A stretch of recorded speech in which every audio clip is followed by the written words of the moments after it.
Fire Call, the fire safety show with Division Chief Jim Sideras. Hi, my name is Division Chief Jim Sideras, and you're watching Fire Call. This is a show from Sioux Falls Fire Rescue all about what goes on behind the scenes of a fire department. Now, we're located in Sioux Falls, South Dakota, heart of the Midwest. It gets cold here in the wintertime and hot like today in the summertime.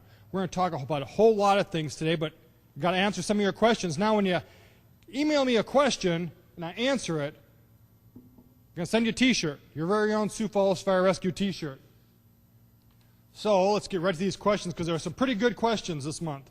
Actually, a lot of questions this month.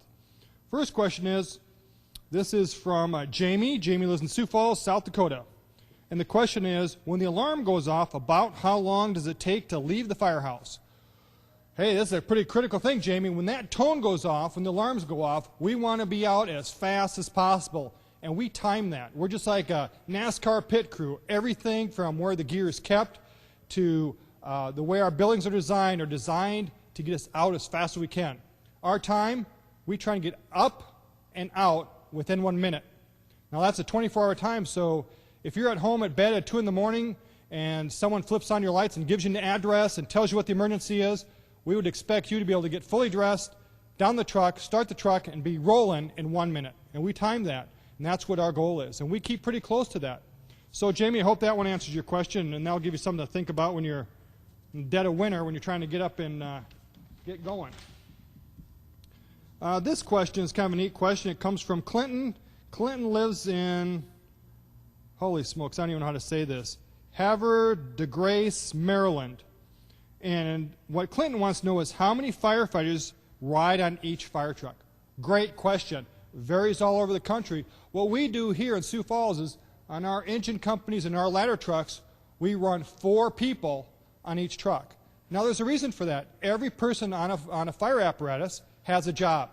So regardless if it's an EMS call or it's a fire call, we run 4 so that each person knows during the day what they do. On EMS call, like on a cardiac arrest, we have 1 person running the defib, 1 person doing compressions, switching out with another person, another person doing airway. That's 4 people.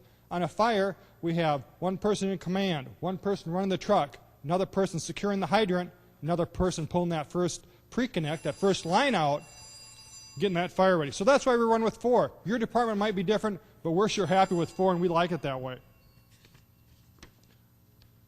This is kind of a different question. This one comes from, I don't know, we have something going on with people in Maryland. This one comes from Michael. He lives in Silver Springs, Maryland. Michael collects fire department patches. One of the nicest in the nation right here, Mike. Wants to know how we can get one. Well, we used to trade patches on a regular basis, and people all over the country would trade patches.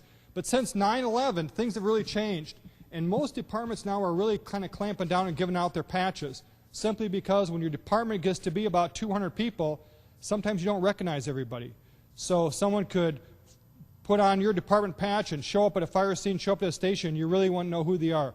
So we don't give out patches, Mike, but better than a patch, you get a t-shirt.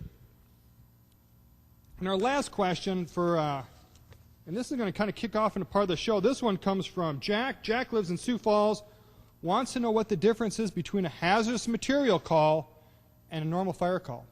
Well, Jack, a couple things we think about when we go on a hazardous materials call. That can be anything from a liquid vapor spill to a gasoline spill to some type of pesticide, is we keep 3 things in our mind. We want to stay uphill because a product won't, if it's a liquid, won't go uphill. We want to keep the wind at our back so that that vapor is not going to be blowing across us and hurting us. And we also want to be thinking of wind at our back, uphill, and we also want to be thinking about what the product is and identifying it. Does it float? Does it sink? And that's going to lead us into one of our calls that we just had dealing with hazardous materials. Well, one of our questions is, because we're surrounded by water, is what happens when we get a spill in the river or any waterway? We have one going on right now. What happens is we need to determine a couple of things. One thing is, does the product, the contaminant, float or sink? In this case, what we have is we have a petroleum product that's in the river, floating downriver, and we need to pick it up to prevent it from contaminating more of the river. So what we do is we determine how far ahead of it can we get, and we're ahead of this spill right now.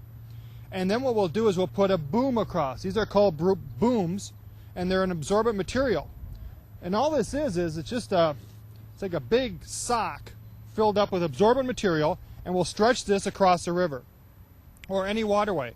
As the product comes in contact with the boom, it's absorbed. It's specially designed to pick up petroleum products, and then we can safely clean this river up. And that's our first start, is to keep the spread of product from flowing down river and causing further damage. So that's how we start this whole product, or the process of picking up a contaminated waterway with a fuel spill. I'm with Scott Schultz, and what we're going to talk about is how we get lines across the river. And when we look at getting lines across the river, it's a simple thing. What we use is a line gun. These line guns came back from shooting lines across ships in the ocean to get lines all the way across. You shoot a light line, and then you can pull a heavier line across. It uses a round that will shoot a projectile, which is our projectile, and it will fire all the way across. There's different loads, and how far can we shoot? Do you remember? I believe you can shoot up to 200 yards. You bet. 200, and then with progressive loads, we can go quite a distance on this. So are you all ready to go, Scott? Sure. Okay.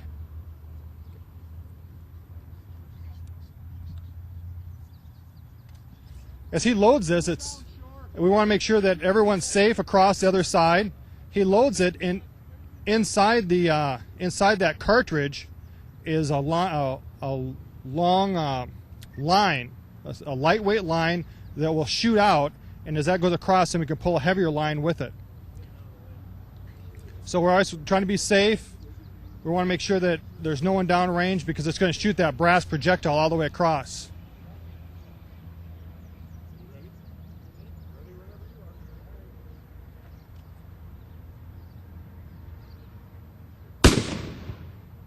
And that's all there is to it. Fires a line across, and depending on how far your line is, or how far your distance is, how much the line will go off. This is where the line comes out of. So as he fires this, projectile goes off, pulls this line out, and then depending on how big of a load he has, it will depend on how far out that projectile goes, and it keeps pulling this line out. The line can be cut, as they're doing now, and attached to a larger line, and then they can progressively pull heavier lines across